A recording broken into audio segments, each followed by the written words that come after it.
C'est parti pour Cooler Master et vous allez le voir, on a beaucoup de choses à voir. Il va falloir rester un petit peu de temps avec nous. Alors on commence avec une toute petite chose, à savoir le nouveau radiateur pour les SSD qui est à base de vapor chamber à l'intérieur. Donc on va avoir un dissipateur qui est tout petit par rapport à un dissipateur d'origine. C'est à destination des SSD Gen 5. On a ici le système avec la chambre à vapeur, les ailettes qui vont permettre la dissipation de la chaleur et ça permet d'avoir un gain de 5 degrés environ entre ce système qui est absolument énorme et ce système qui est plus petit. Donc c'est plutôt une bonne chose pour les SSD Gen 5 qui chauffent beaucoup. Ensuite, on enchaîne avec le Master Liquid 360 Ion. Alors, le Master Liquid, on le connaît. La version Ion, elle intègre tout simplement un écran LCD à l'intérieur pour avoir tout plein d'informations qui s'affichent. On va retrouver le système de RGB et on va avoir un système qui fonctionne avec de l'USB et le logiciel de la marque. Donc, on n'aura plus besoin d'avoir un boîtier de contrôle. Ça sera disponible en 240 mm, 360 mm. Pour les tarifs, je crois que c'est 229 €, 249 €.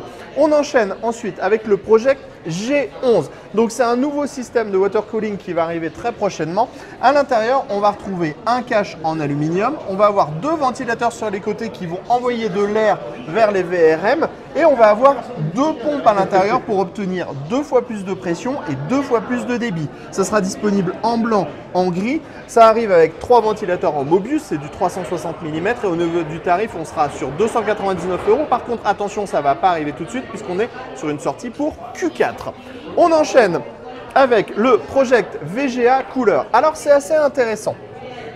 On va avoir ce gros bracket qu'on va pouvoir acheter qui va permettre en fait de pouvoir installer ce système. Ce système, c'est tout simplement un cache qui va intégrer 2 ventilateurs Mobius avec une jupe latérale qu'on va pouvoir adapter au mieux sur le radiateur d'origine de la carte graphique. En fait, sur votre carte graphique d'origine, qui va arriver normalement comme ça, donc là c'est un modèle Tough Gaming de chez Asus, on va juste démonter en fait les ventilateurs. On ne va pas toucher à la garantie et on va adapter ce système qui est fixé sur le bracket qui va utiliser donc 2 ventilateurs Mobius plus silencieux avec plus de débit pour permettre d'avoir une ventilation meilleure sans forcément toucher à la garantie du produit. Au niveau du tarif, on sera à 80 €. Alors on vous donne les tarifs en euros, il est possible que ce soit des tarifs en dollars. Donc si par exemple c'est 80 $, on sera plutôt sur 100 € avec la TVA.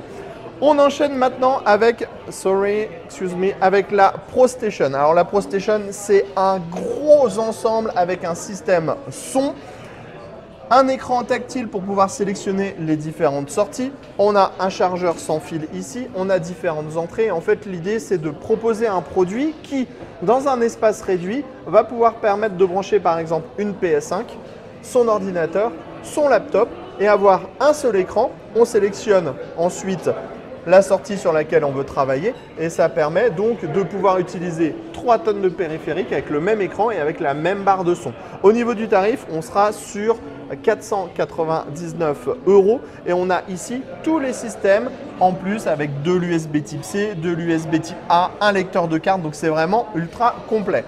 On enchaîne. Vous allez voir, on va enchaîner beaucoup de choses. Avec le MA824 XT Steels, on est sur un radiateur Dual Tower avec 4 caloducs composites de 6 mm et 4 caloducs composites de 8 mm. On retrouve un ventilateur de 120 mm, un ventilateur de 140 mm. On est sur du Mobius. Et ce qui est intéressant, c'est que pour pouvoir suivre la température en fait, du ventirail de CPU, on va voir ici une peinture qui réagit thermiquement. Et donc en fait, la couleur va changer pour pouvoir dire quand est-ce que le radiateur va chauffer, plus ou moins. Juste à côté, on retrouve le Project New V8. Alors le V8, c'était un gros ventirail de CPU qu'on connaissait chez Cooler Master. On va retrouver un Mobius à l'avant, on va retrouver un Mobius à l'arrière.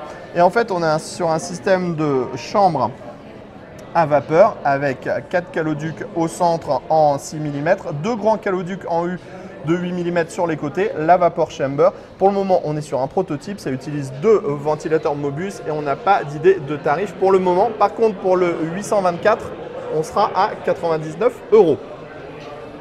On enchaîne avec les nouveaux Mobius. On va avoir le nouveau Mobius X2. Donc, c'est un Mobius qui va prendre en épaisseur, puisqu'on va être sur un ventilateur qui sera en 30 mm. Ça va permettre d'avoir plus de flux d'air tout simplement. Ensuite, on va aussi avoir le nouveau Mobus 120 Slim, donc ventilateur haut de gamme, mais en format ultra petit pour pouvoir être adapté à des petits boîtiers. Dernier produit, le Notepal Dock X, donc c'est le retour des Notepal pour refroidir les ventirades.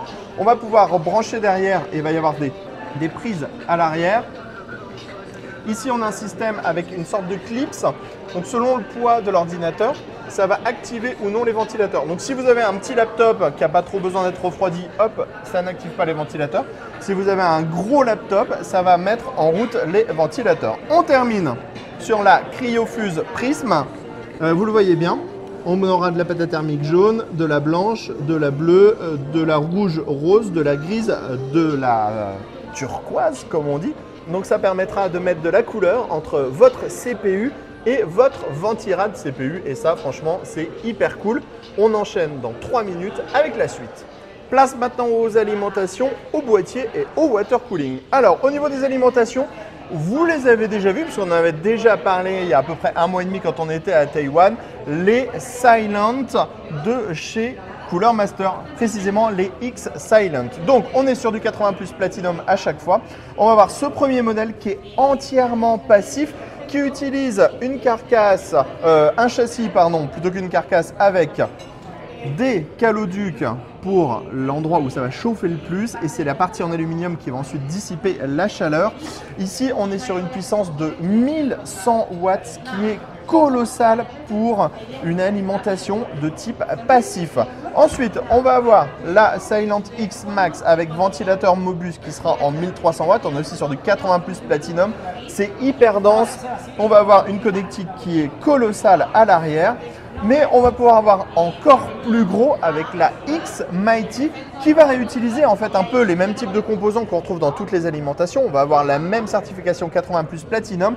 Et là, en termes de puissance, on va avoir, écoutez bien, 2000 watts et 2800 watts maximum. On a 4 12 VH Power à l'arrière. C'est énorme quoi. Donc bien sûr, c'est pour des machines qui seront de type IA. On enchaîne avec les autres alimentations. On en connaît une grande partie, V Platinum V2, donc la V en 1300 watts, 1100 watts, 1600 watts avec du ventilateur Mobus. Ensuite, on va avoir les GX3 qui vont arriver en blanc, en noir, et ensuite on a les nouvelles petites V en ITX qu'on avait déjà vues à Taïwan. On enchaîne avec le Cube 500 Flat Pack qui va arriver en édition bois. Donc on aura deux types de bois dont le bambou. Voilà, c'est joli, c'est simple, on aime beaucoup. Ensuite, boîtier qu'on connaît déjà, le AF 700 qui va passer en version white. Les Encore 100 Max, on les avait déjà testés de toute façon. C'est bien ça? Non, je viens de recevoir le sample. Ah, on vient de recevoir le sample. Alors ensuite, ça on en avait déjà parlé en fait au Computex l'année dernière. Donc c'est un boîtier ITX qui arrive avec son alimentation SFX avec des petits câbles, avec son système de water cooling, avec le radiateur qui est dans la partie supérieure. On a un radiateur qui est de type 120 mm, un peu plus épais pour avoir plus de performance. Et en fait, vous intégrez tout à l'intérieur et ça vous fait une machine ultra slim avec tout intégré. Ensuite, on enchaîne avec le AF 700 White. C'est pas compliqué, c'est un AF 700 qui passe en blanc. Franchement, avec la porte noire qui vient trancher, c'est très joli. Moi, j'aime beaucoup. On a le AF 700 qui arrive, mais on aura aussi le AF 700 Evo qui va aussi arriver en white. Donc, on retrouve tout ce qui faisait le AF 700 Evo, juste il devient tout blanc. On enchaîne avec le Masterbox 600. Donc c'est un nouveau Masterbox tout simple, orienté Airflow avec du mesh à l'avant, du mesh dans la partie haute, la possibilité de mettre du 360 dans la partie haute du boîtier. Ensuite on va avoir le nouveau TD500 en version max, donc il arrive en gris gunmetal, c'est assez joli. Et comme on est sur une version max, en fait on va retrouver à l'intérieur une alimentation et un système de water cooling en 360 mm, le tout avec des ventilateurs Mobus. Je suis désolé, je suis vraiment pas en forme en ce moment. Ensuite, on va voir les NR200P V2. On reprend le format du NR200P Rien ne change. Par contre, on pourra maintenant mettre du radiateur de water cooling en 280 mm dans la partie haute. On va avoir un nouveau Razer PCI Express qui va être compatible en 4.0. On va aussi avoir un ventilateur qui va être disponible à l'avant et on aura le passage au type C. Donc des petites évolutions sympathiques pour que le boîtier puisse continuer à évoluer dans le temps. Grosse nouveauté chez Cooler Master, le water cooling. Alors, ça arrivera pour le Computex dans les versions finales. Ça va s'appeler la gamme Mithril. On va avoir tous les systèmes pour les liquides. On va avoir les tubes. Alors les tubes, petite originalité chez Cooler Master, on pourra opter pour du cube carré. On va avoir de la distroplate, des fittings, des pompes avec ou sans réservoir, des systèmes de waterblock AMD Intel, les systèmes de waterblock pour les cartes graphiques, c'est hyper quali, c'est vraiment très très beau. Ici on a les fittings carrés, les radiateurs ultra denses, totalement en cuivre, les ailettes sont ultra serrées, on a un nombre de passes qui est incalculable, donc c'est vraiment assez qualitatif. C'est tout fabriqué par Cooler Master dans sa propre usine et ici vous avez une petite intégration des différents systèmes dans un AF700 avec un radiateur dans le bas, un radiateur dans le haut, on a des parties en aluminium et on a le mélange des tubes ronds et des tubes carrés pour montrer ce que ça donnait. Je ne suis pas en train de mourir mais c'est pas très loin. On va terminer avec le dernier boîtier qui est donc le je vais lire la fiche technique, le NR200P Vision. Alors, un petit stand en bois. Un petit stand en bois dans la partie basse pour plus de classe, des panneaux qui sont entièrement en mode miroir pour pouvoir voir à l'intérieur et derrière la partie avant ici on va avoir un écran LCD qui va faire quasiment toute la longueur et sur la version finale on sera sur un boîtier qui sera sur un écran LCD qui sera tactile. Je suis vraiment désolé pour ma gorge qui est en train de mourir, on enchaîne avec les autres nouveautés tout de suite. On enchaîne, j'ai pris une petite bouteille d'eau pour avec les écrans, on a 4 nouveaux modèles qui vont arriver. D'abord, le Tempest GP2711, donc 27 pouces, 1444p en Quantum Dot, donc en mini LED. 1440p, on vous l'a déjà dit. Et ce qui est intéressant, c'est qu'à l'arrière, on a un système de refroidissement qui a été développé par Cooler Master. Hein, c'est passif, il n'y a pas de ventilateur. Pour permettre en fait d'optimiser la durée de vie des dalles. Alors sur le mini LED, ok. Sur la version OLED, c'est beaucoup plus intéressant. La version OLED, c'est le G7 2711, donc on est sur la même résolution, même dalle. On est sur du OLED cette fois et on va retrouver le même système de refroidissement à l'arrière qui va permettre en fait de dissiper la chaleur avec comme intérêt de pouvoir augmenter la longévité des écrans. Ensuite, on va voir le GM2711S qui est lui en 2560 par 1440, donc toujours sur du 1440p. On va être sur du 180 Hz au niveau de la séquence de rafraîchissement. Et cet écran, il a le Reflection Film qui est intégré, qui va permettre en fait de n'avoir aucune réflexion sur la dalle. Et vous le voyez, quand on passe la lumière, il n'y a vraiment absolument rien. Et ça, c'est pour avoir une image qui est ultra fidèle absolument tout le temps. Ensuite, on va voir le GM34CWQ2, donc c'est la version 2 du GM34. On va être sur du 3440 par 1440 sur une dalle en 165 Hz qui pourra passer en 180 Hz en mode OC. Donc voilà, c'est les 4 écrans qui étaient à venir. Ensuite, on enchaîne avec la petite nouvelle souris MM712 Wired. Donc Wired pour dire qu'elle arrive avec un fil. Avant, elle n'existait que sans fil. Du coup, elle est un petit peu plus légère puisqu'elle arrive sans batterie. Le MK770 Space Gray, on en avait déjà parlé. Ensuite, on va avoir 2 nouveaux sièges gamer qui vont arriver. Alors, on n'a pas les références, hein, c'est des calibres, mais celui-là, c'est le calibre qui va vous masser le dos. Ici, on a des systèmes de boules qui vont faire des pressions. On peut dire que ça masse assez fort. Et ensuite, on va voir le calibre qui va être avec un tissu qui est beaucoup plus respirant et qui est totalement étanche, ce qui va permettre en fait d'avoir un petit peu moins chaud sur le siège. On vous montre une dernière chose. C'est le Throne X. Alors, ça tombe bien, on a quelqu'un qui est en train de faire la démo. Le Throne X, c'est tout simplement un tabouret qui intègre un métronome à l'intérieur. Donc en fait, il est réactif à la musique et tout. Donc ça permet d'avoir dans ses petites fesses le retour de la musique. Donc par exemple, quand il y a vraiment beaucoup de bruit, ça peut être assez intéressant.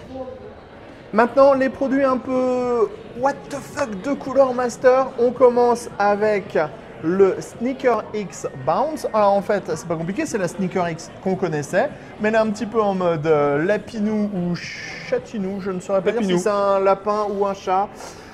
Et alors, il y a des petites options intéressantes. Par exemple, on peut détacher les enceintes pour pouvoir les mettre sur son bureau. Ensuite, on va avoir un design qui est… je ne sais pas comment qualifier le design de cette chaussure lapin. Voilà. Sébastien, un petit mot sur cette chaussure lapin?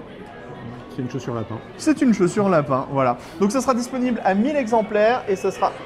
Ah oui, on peut aussi monter et baisser le volume avec les boutons. Ça sera disponible à 1000 exemplaires, entièrement et intégralement assemblé avec les composants à l'intérieur. Donc on ne pourra pas acheter le boîtier tout seul, on sera obligé de passer sur un système complet, comme avec le Shark X. Alors autant la chaussure lapin, on n'est pas forcément fan, autant le Shark X, c'est juste quelque chose… C'est une pièce, c'est presque une œuvre d'art de PC. J'adore. Donc c'est un énorme requin comme ça, avec des parties en plastique, des parties en aluminium, une grande structure métallique qui remonte. Et on va avoir l'intégration en fait d'une carte mère ITX sous en fait le boîtier. Au-dessus, on va avoir la partie qui va permettre d'accueillir la carte graphique et on va avoir un I/O water cooling qui va refroidir en fait le ventirad CPU. Ça a été optimisé au niveau du ventirad CPU pour pouvoir prendre en charge les derniers ventilateurs. C'est juste colossal. Le stand, il est magnifique. Le requin, il est magnifique. Là aussi, on ne pourra pas l'acheter en fait tout seul, on sera obligé de l'acheter intégralement assemblé. Au niveau du tarif, on sera entre 5 et 6 000 $, mais alors c'est vraiment une pièce unique. Vous imaginez ça à côté de votre bureau ou posé sur le sol à côté de votre bureau, c'est juste assez exceptionnel si on aime, bien sûr. Pour les amateurs de streaming ou créateurs de contenu de manière générale, de l'image, de la vidéo, pourquoi pas, Cooler Master a aussi le Master Hub. Alors, c'est un hub qui va fonctionner avec plusieurs parties. Par exemple, ici, nous avons des potentiomètres pour gérer du volume. Ici, nous avons des boutons qui vont être personnalisables avec des écrans. Là, nous avons d'autres potentiomètres. Là, nous avons encore une potentiomètre avec un écran derrière. Et la petite particularité, c'est qu'on peut enlever à chaud les modules. On a un système de broche derrière avec une fixation magnétique et ça va fonctionner. Hop, on va le prendre comme ceci. On peut enlever le module principal, on peut enlever la molette ici. Tout est programmable ensuite avec le logiciel Master Hub, on le voit, ça redémarre.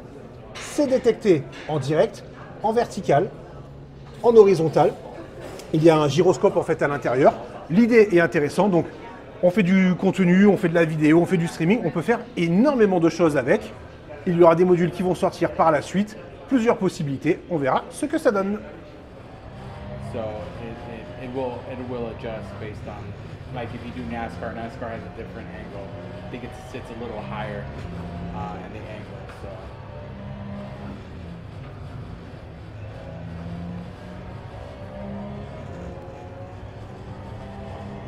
Je sais, il faut qu'on travaille ça. Ah, tu filmes en même temps? Pour l'intégrer dans le plan séquence? Ouais. Ouais, je pense à couper le son.